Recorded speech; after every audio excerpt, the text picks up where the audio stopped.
Assalamualaikum warahmatullahi wabarakatuh.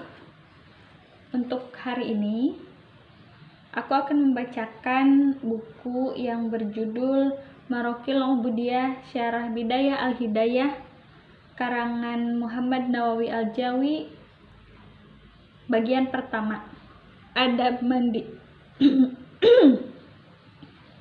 Yang dimaksud dengan mandi adalah mandi wajib atau mandi sunnah. Apabila seseorang terkena janabah yang disebabkan karena mimpi atau persetubuhan, maka ambillah bejana ke tempat mandi dan letakkanlah di sisi kanan jika akan menciduk, dan di sisi kiri jika akan menuangkan.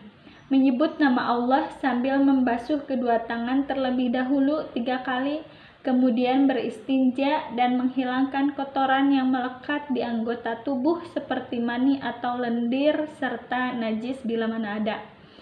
Berwuduklah sebagaimana wudu untuk sholat beserta semua doa dan sunnah-sunnahnya. Hendaklah membasuh kedua telapak kakimu atau kedua kakimu supaya airnya tidak sia-sia.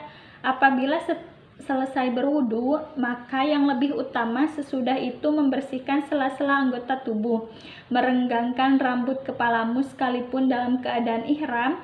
Lakukan dengan perlahan jika ada rambut di atasnya dengan memasukkan 10 jarimu di dalamnya, sebagaimana dikatakan oleh Ibnu Hajar. Lalu menggosoknya 3 kali sebagaimana dikatakan oleh Syekhul Islam dalam At-Tahrir. Kemudian tuangkan air di atas kepala 3 kali sambil berniat menghilangkan hadas karena janabah atau semacamnya. Kemudian tuangkan air di atas sisi yang kanan 3 kali dan di atas sisi yang kiri 3 kali. Dengan cara ini tercapailah semua sunnah sebagaimana dikatakan oleh Al-Bujairami. Cara lainnya ialah dengan membasuh kepala 3 kali, kemudian sisi kanan dari depan 3 kali dan belakang 3 kali. Menggosok badan bagian depan dan belakang masing-masing 3 kali dan dilakukan secara berurutan. Renggangkan sela-sela rambut dan jenggotmu, baik lebat maupun tipis. Namun bagi orang perempuan tidak wajib menguraikan jalinan-jalinan rambut kecuali bila ia mengetahui bahwa air tidak sampai pada lekuk-lekuk tubuh seperti kelopak mata, ujung mata, ketiak, telinga, bagian dalam pusar, dan di bawah hidung. Karena hal itu biasa dilupakan. Hendaklah sangat memperhatikan telinga, terutama pada orang yang puasa, dengan mengambil segenggam air dan memasukkannya ke dalam telinga dengan perlahan supaya mengenai lekuk-lekuknya, tetapi tidak sampai mengenai gendang telinga karena bisa membahayakan. Dan sampaikan pula air ke tempat-tempat tumbuh rambut yang tipis maupun lebat. Ketahuilah bahwa berkumur dan istinsyak atau menghirup air ke hidung adalah sunnah tersendiri di waktu mandi, sebagaimana keduanya adalah sunnah tersendiri di waktu mandi, sebagaimana disebutkan dalam Fathul Jawad. Tidaklah disukai meninggalkan keduanya seperti meninggalkan wudu, dan disunahkan melakukannya walaupun sehabis mandi, karena tidak disyaratkan tertib atau berurutan dalam perbuatan-perbuatannya. Menurut Imam Malik, keduanya adalah sunnah di waktu mandi dan wudu sebagaimana mazhabnya, wajib dalam mandi dan wudu menurut Imam Ahmad, serta fardu dalam mandi, sunnah dalam wudu menurut Imam Abi Hanifah. Jagalah jangan sampai engkau menyentuh kemaluan sesudah wudu, yakni sebelum mandi, sebagaimana disebutkan dalam Al-Ihya. Jika tanganmu menyentuh, maka ulangilah wudu, sesuai dengan apa yang dikatakan oleh Ibnu Hajar, dan ini adalah jelas supaya keluar dari khilaf. Al-Bujairami berkata, andai kata setelah wudu dan sebelum mandi engkau berhadas, maka tidaklah disunahkan mengulangi wudu. Ini menurut pendapat yang muktamad dari Ar-Ramli, karena wudu tidak dibatalkan oleh hadas, tetapi dibatalkan oleh jima. Ada teka-teki, wudu mana yang tidak dibatalkan oleh hadas. Dalam bait-bait syairnya, As-Suyuti berkata, katakanlah kepada ahli fikih dan para syekh, juga kepada siapa yang mempunyai pengetahuan luas, apa jawabmu mengenai orang yang berwudu?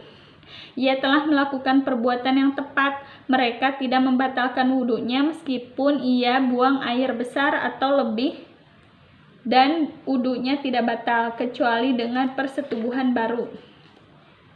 Salah seorang dari mereka menjawab dalam bait-bait syair pula, "Hai pembuat teka-teki yang benar, hai orang alim yang tiada bandingannya di masanya, wudu inilah yang disunahkan untuk mandi sebagaimana engkau beritahukan, dan wudu itulah yang tidak batal kecuali dengan persetubuhan baru. Yang fardu dari semua itu adalah niat dan menghilangkan najasah serta membasuh seluruh badan. Fardu wudu adalah membasuh muka dan kedua tangan sampai dengan kedua siku, mengusap sebagian kepala dan membasuh kedua kaki sampai tumit disertai niat dan tertib. Selain itu adalah sunnah muakkadah. Keutamaannya dan pahalanya banyak, sedangkan yang meremehkannya akan rugi.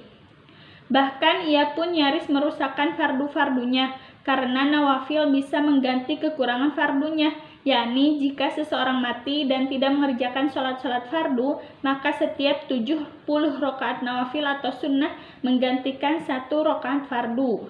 Begitu pula setiap 70 rial dari sedekah tatawu atau sunnah sama dengan 1 rial zakat.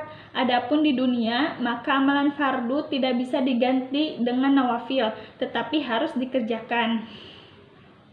Adapun wudu, maka ia menghapus dosa-dosa kecil.